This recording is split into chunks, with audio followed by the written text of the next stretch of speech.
మనసు మాట వినదు ఎపిసోడ్ 13. సహస్ర గురించి చరణ్ చెప్పిన మాటలు విని షణ్ముఖ్ ఆలోచనల్లో పడ్డాడు. తన చేతిలో ఉన్న బ్రాస్లెట్ని చూస్తూ, సహస్రతో ఉన్నప్పుడు నేను చాలా హ్యాపీగా ఉంటున్నాను, కానీ తను హ్యాపీగా ఉంటుందా అని ఆలోచిస్తూ కళ్ళు మూసుకున్నాడు షణ్ముఖ్. సడన్గా అతని ముందు కొన్ని సీన్స్ ఫ్లాష్ అయ్యాయి.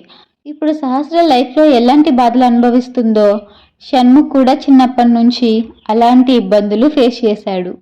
బయటకు అతను చాలా పవర్గా కనిపిస్తాడు, కానీ అతని అనుభవాలే ఇప్పుడు సహస్రకు అట్రాక్ట్ అయ్యేలా చేశాయి. ఆమెను తలుచుకున్న వెంటనే వాళ్ళ పెళ్ళైన రోజు నుంచి అన్ని ఇన్సిడెంట్స్ గుర్తుకు వచ్చాయి. ఆమె మాటలు, పనులు, ఎక్స్ప్రెషన్స్ అన్నీ తలుచుకొని అప్రయత్నంగా నవ్వాడు షణ్ముఖ్.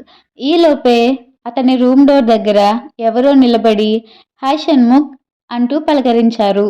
వెనక్కి తిరిగి అతన్ని చూసి షాక్ అయి, అర్జున్ అన్న నువ్వా, ఎప్పుడొచ్చావు అని తన కజిన్ బ్రదర్ని చూసి ఆశ్చర్యంగా అడిగాడు షణ్ముఖ్.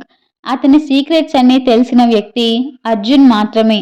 ఏ రాకూడదా అని కనుబొమ్మలు పైకెత్తి అడిగాడు అర్జున్.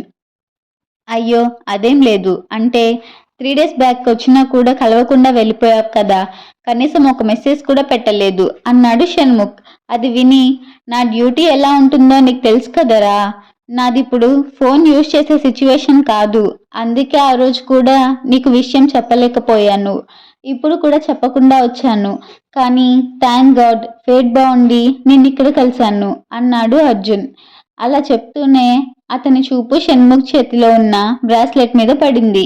దాన్ని తీసుకొని, మొన్న నిన్ను చూడ్డానికి వచ్చినప్పుడు నీకోసం ఈ రూమ్లోకి వచ్చాను, అప్పుడే ఈ బ్రాస్లెట్ చూశాను, దీని గురించి నీకు ఒక విషయం చెప్పాలి అన్నాడు అర్జున్.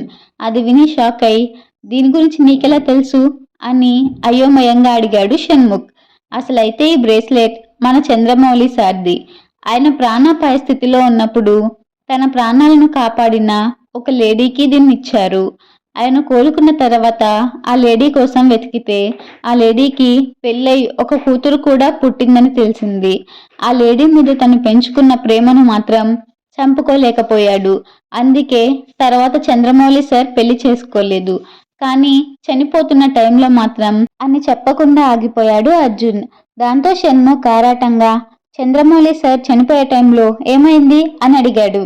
ఈ బ్రాస్లెట్తో ఉన్న ఫోటో ఇచ్చి, ఒకవేళ మీకు ఈవిడ కనిపిస్తే మాత్రం వాళ్ళ అమ్మాయికి పెళ్లి చేసి ఎలాంటి ప్రాబ్లం రాకుండా చూసుకోండి, ఇదే నా ఆఖరి కోరిక అని చెప్పారు అన్నాడు అర్జున్. అతని మాటలు శ్రద్ధగా వింటూ, అయితే ఈ బ్రేస్లెట్ ఆయనదే అని నీకు ఖచ్చితంగా తెలుసా అని అడిగాడు షణ్ముఖ్. నాకు కూడా ఎందుకో డౌట్ వచ్చి దీన్ని ఫోటో తీసుకొని వెళ్ళి సార్ ఇచ్చిన ఫోటోతో చెక్ చేశాను, రెండు ఒకటే అని చెప్పాడు అర్జున్. ఓ, అయితే బ్రాస్లెట్ వెనకాల చాలా స్టోరీ ఉందన్నమాట అన్నాడు షణ్ముఖ్. సార్ మనకి తండ్రితో సమానం. నీకు ఈ బ్రాస్లెట్ కనిపించడం, ఆ అమ్మాయినే నీ ప్రాణం కాపాడడం అన్నీ కూడా రాసి పెట్టడం వల్లే జరిగింది. చంద్రమౌళి సార్ కోరిక తీర్చడానికైనా సరే నువ్వు ఆ అమ్మాయిని పెళ్లి చేసుకో అన్నాడు అర్జున్. ఆ మాటలు విన్న షణ్ముఖ్ ఆలోచనల్లో పడ్డాడు. అతన్ని చూసి, ఏం ఆలోచించకు షణ్ముఖ్, నీ ప్లేస్లో నేనుంటే మాత్రం ఆ అమ్మాయిని పెళ్లి చేసుకొని తనకు మంచి లైఫ్ ఇస్తాను, తను నీకు నచ్చినా నచ్చకపోయినా నీ లైఫ్ కాపాడింది కదా అన్నాడు అర్జున్. ఈలోపే అతనికి వేరే ఏదో కాల్ రావడంతో మాట్లాడడానికి వెళ్ళాడు. అతని మాటలు వింటూ ఆ బ్రాస్లెట్ వైపు బ్లాంక్గా చూశాడు షణ్ముఖ్. ఈలోపే అర్జున్ వచ్చి, సారీరా, నాకు అర్జెంట్ పని పడింది, నేను త్వరగా వెళ్ళాలి, మనం మళ్ళీ కలుద్దాం అని చెప్పి అక్కడి నుంచి వెళ్ళిపోయారు. అతని మాటలు మాత్రం షణ్ముఖ్ చెవుల్లో మారు మోగుతున్నాయి. ఆ బ్రాస్లెట్ని చూస్తూ, ఇంతకుముందే కదా సహస్రతో మ్యారేజ్ కాంట్రాక్ట్ క్యాన్సిల్ చేసి లైఫ్ లాంగ్ తనని ప్రేమగా చూసుకోవాలనుకున్నాను, ఇప్పుడు అర్జున్ అన్నేంటి ఇలాంటి షాక్ ఇచ్చాడు అని మనసులో బాధగా అనుకున్నాడు షణ్ముఖ్. ఆ ఆలోచనలతో అతనికి ఏం చేయాలో అర్థం కావట్లేదు. ఒక పక్క సహస్ర పరిమళం గుర్తుకు వచ్చి తన మనసులో సంతోషాన్ని నింపేస్తుంటే, ఇంకో పక్క క్రాంతి బ్రేస్లెట్ అయోమయంలో పడేసింది. చాలాసేపు ఆలోచించిన తర్వాత ఒక నిర్ణయానికి వచ్చి, ఇప్పుడు నాకు చంద్రమౌళి సార్ కోరిక తీర్చడం నాకు ఇంపార్టెంట్ అనుకుంటూ క్రాంతి నంబర్కి కాల్ చేసి, ఎక్కడున్నావు అని గంభీరంగా అడిగాడు షణ్ముఖ్. అది విని, ఏంటి ఇంత సీరియస్గా ఉన్నాడు అని మనసులో అనుకొని, హాయ్ సిద్ధు, అప్పుడే నన్ను మిస్ అవుతున్నావా? నిజం చెప్పాలంటే నువ్వు దూరమైనప్పటి నుంచి నేను కూడా చాలాను మిస్ అవుతున్నాను. నువ్వు లేకపోతే నా జీవితమే లేదని అనిపిస్తుంది అని ప్రేమ నటిస్తూ చెప్పింది క్రాంతి. అమ్మ అలా మాట్లాడుతుండగానే మధ్యలో ఆపి, క్రాంతి ఎక్కడున్నావు? నేను అర్జెంటుగా కలవాలి అని సీరియస్గా చెప్పాడు షణ్ముఖ్. ఆ మాటలు వినగానే సంతోషంతో పొంగిపోయి, నేను సిటీ హాస్పిటల్లో ఉన్నాను సిద్ధు అని అడ్రస్ చెప్పింది క్రాంతి. సరే అక్కడే ఉండు, నేను వస్తున్నాను అని చెప్పి ఫోన్ పెట్టేశాడు షణ్ముఖ్. వెంటనే క్రాంతి తన పర్స్లో ఉన్న మేకప్ ఐటమ్స్ తీసుకొని తన ఫేస్ వడైపోయినట్టుగా మార్చుకుంది. ఒకసారి తనను తాను అద్దంలో చూసుకొని, పర్ఫెక్ట్, ఇప్పుడైతే నా మీద జాలి, నమ్మకం అన్నీ వచ్చేస్తాయి. నన్ను ఎలా వదిలేసి వెళ్తాడో నేను చూస్తాను అని హాస్పిటల్ ఎంట్రన్స్ దగ్గరికి వచ్చి అతని కోసం వెయిట్ చేస్తుంది. కొన్ని నిమిషాల్లోనే ఆమె ముందుకు ఒక కారు వచ్చి ఆగింది. అందులో నుంచి కూల్గా దిగి తన కార్ కేసును స్టాఫ్కి ఇచ్చి హాస్పిటల్ వైపు నడిచాడు షణ్ముఖ్. ఈలోపే అతనికి ఎదురొచ్చి, హాయ్ సిద్ధు, నిన్న మన మధ్య గొడవ జరిగిన తర్వాత నాకు అసలు నిద్ర కూడా పట్టలేదు తెలుసా? ఆకలి వేయలేదు. నిన్ను చాలా మిస్ అయ్యాను. ఏమీ తినలేదు. నిద్ర లేకపోవడం వల్ల బీపీ బాగా డౌన్ అయిపోయింది. కళ్ళు తిరుగుతున్నాయని చెకప్ కోసం నేను హాస్పిటల్కి వచ్చాను అని నీరసంగా మాట్లాడుతూ షణ్ముఖ్ వైపు చూసి, అయినా సహస్రకు జరిగిన దానికి నేనే కారణం అంటే చెప్పు, ఇంకెప్పుడు నీ కళ్ళ ముందుకు రాను అని మొసలి కన్నీరు కారుస్తూ అంది క్రాంతి. ఆమె మొహాన్ని ఎంత జాలిగా పెట్టుకున్నా, ఎంత నీరసంగా మాట్లాడినా సరే షణ్ముఖ్ మాత్రం అవేవీ పట్టించుకోలేదు. నిజం చెప్పాలంటే ఆమె మాట్లాడిన మాటలు అతను కనీసం వినిపించుకోలేదు. డైరెక్ట్గా లిఫ్ట్ దగ్గరికి వెళ్ళి టాప్ ఫ్లోర్ బటన్ ప్రెస్ చేశాడు షణ్ముఖ్. అతని వెనకే వెళ్ళిన క్రాంతికి ఆ పద్ధతి చూసి కోపం వచ్చి, సరే నువ్వు నా మాటలు నమ్మవు కదా, ఇంకెందుకు నేను బతకడం, ఎలానో పైనే ఉన్నాం కదా, ఇక నుంచి దూకేస్తాను అని గోడెక్కింది. దాంతో ఆమె చేయి పట్టుకుని ఆపి, పిచ్చి పిచ్చి వేషాలు వేయకు అని అరిచి తన పాకెట్లో నుంచి బ్రేస్లెట్ని తీసి, ఇది ఎవరిదో నీకు తెలుసా? తెలిస్తే నిజం చెప్పు. అబద్ధం చెప్పాలని ట్రై చేసావంటే నేనేం చేస్తానో నాకే తెలియదు అని కమాండింగ్ వాయిస్తో చెప్పాడు షణ్ముఖ్.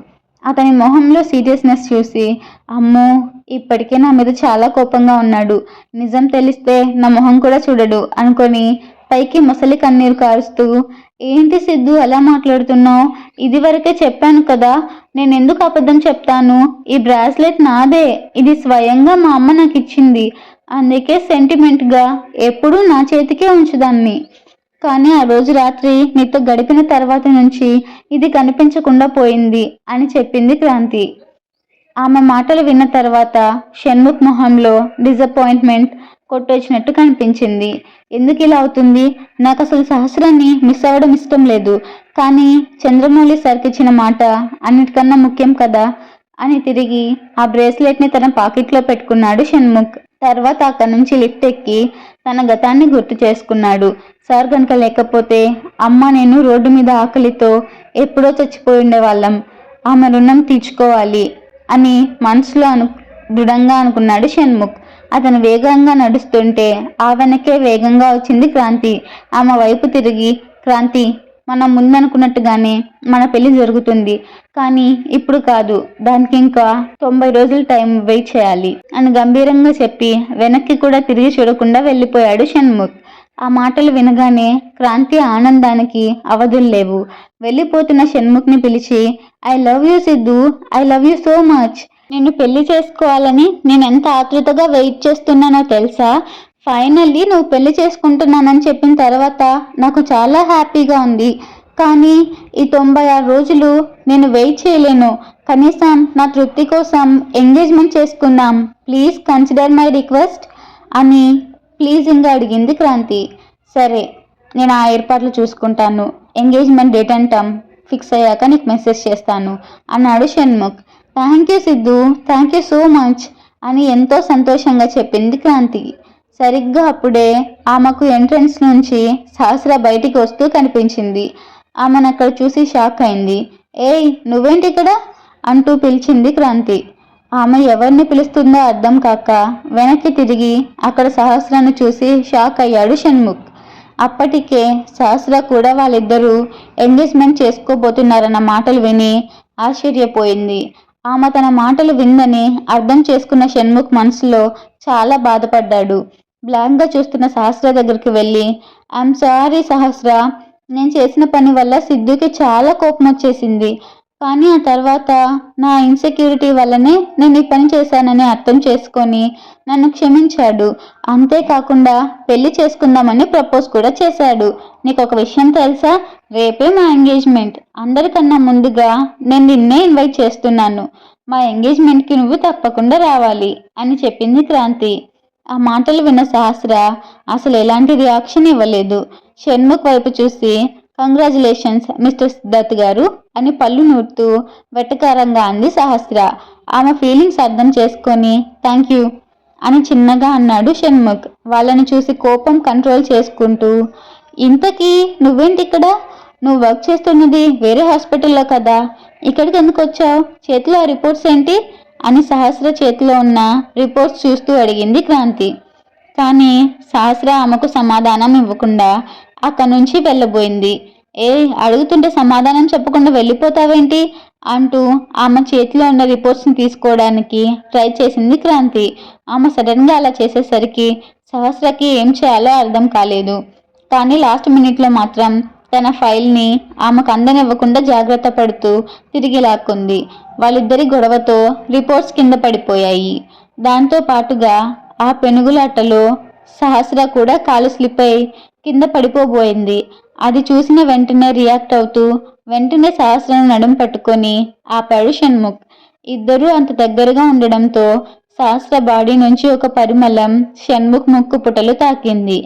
ఆ రోజు రాత్రి నాతో ఉన్న అమ్మాయి దగ్గర వచ్చిన ప్రేమమే ప్రతిసారి సహస్ర దగ్గర కూడా వస్తుంది. అసలు ఇలా ఎందుకు జరుగుతుంది అని మనసులో అనుకుంటూ సహస్రని చూస్తూ ఉండిపోయాడు షణ్ముఖ్. వాళ్ళని అలా చూసి క్రాంతి ఒళ్ళు మండిపోయింది. వెంటనే వాళ్ళ దగ్గరికి వెళ్ళి, సహస్ర నీకు నేను హెల్ప్ చేస్తానుండు అని ఆమెను షణ్ముఖ్ నుంచి పక్కకు జరిపింది క్రాంతి. తర్వాత కింద పడిన పేపర్స్ చూస్తూ, నీ రిపోర్ట్స్ కింద పడిపోయాయి, తీసుకువస్తానుండు అంటూ దూరంగా ఎగురుతున్న పేపర్స్ను తీసుకువచ్చింది క్రాంతి. ఆ పేపర్ను సహస్రకి ఇస్తూ అనుకోకుండా అందులో ఉన్న మ్యాటర్ చదివింది క్రాంతి. ఆ వెంటనే ఆమె కళ్ళు ఆశ్చర్యంతో పెద్దవయ్యాయి. సహస్ర వైపు చూస్తూ, ఏంటిది, నువ్వు ప్రెగ్నెంటా? అసలు అదెలా సాధ్యం అని గట్టిగా వచ్చింది క్రాంతి.